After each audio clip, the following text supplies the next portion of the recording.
Un Français cosaque qui filme le parc Krasnodar. Ça te dit quoi ce parc? Moi, tu l'as déjà vu l'année dernière, mais... Ça dit qu'on est bien. On est bien dans ce parc, comme on est bien en Russie. C'est magnifique, c'est apaisant, c'est familial, c'est propre. Tout est coupé propre. Les mauvaises herbes sont levées à la main. Voilà, par des petites mains. Et puis, faut le dire, bon là, c'est un peu nuageux, mais il fait quand même 28 degrés. Il y a un peu de vent, donc c'est très bien.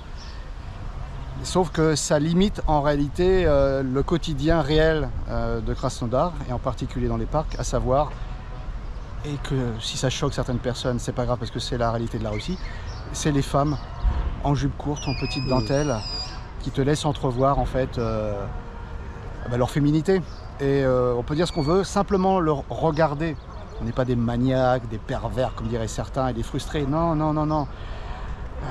Ceux qui sont frustrés, ne venez pas en Russie parce que vous allez souffrir, les gars.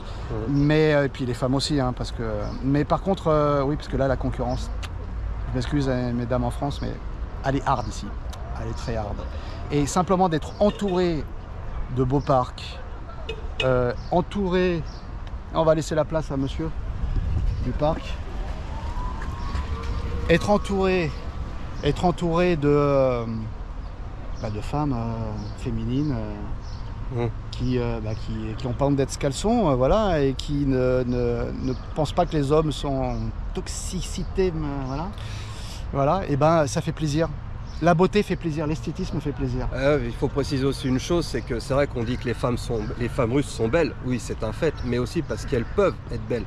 C'est-à-dire qu'elles peuvent s'habiller comme elles veulent, il n'y a aucune crainte d'un acte pervers derrière en fait, c'est ça. En France, il est là aussi le problème, c'est que dès qu'une femme aujourd'hui met une robe un peu transparente ou une jupe, elle se fait sans cesse agresser, j'ai envie de dire, et elle ne peut plus le faire. Donc l'élégance aussi, c'est aussi un problème de société du coup. Voilà. C'est vrai, quand nous avons certaines personnes dans les zones urbaines en France, on va parler de la France. Excusez-moi, on est perturbé par d'autres...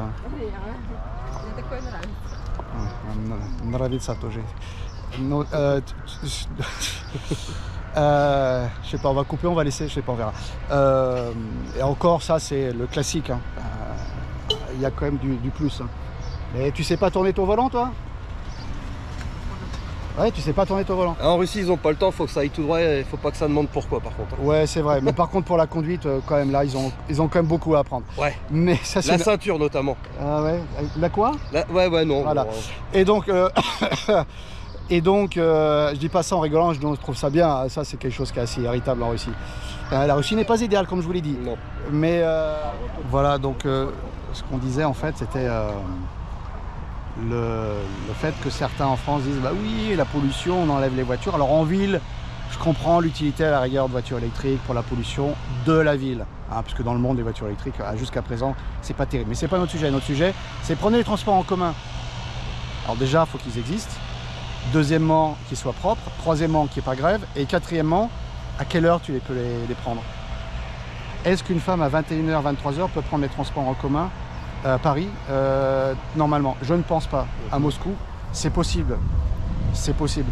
Alors la Russie, c'est pas le Japon, c'est pas insécurité zéro, c'est vrai. Mais à côté de la France, franchement, c'est un paradis. Et tous ceux qui sont venus ici, demandez aux femmes qui sont expatriées ici. Il y en a certaines qui sont expatriées à Moscou.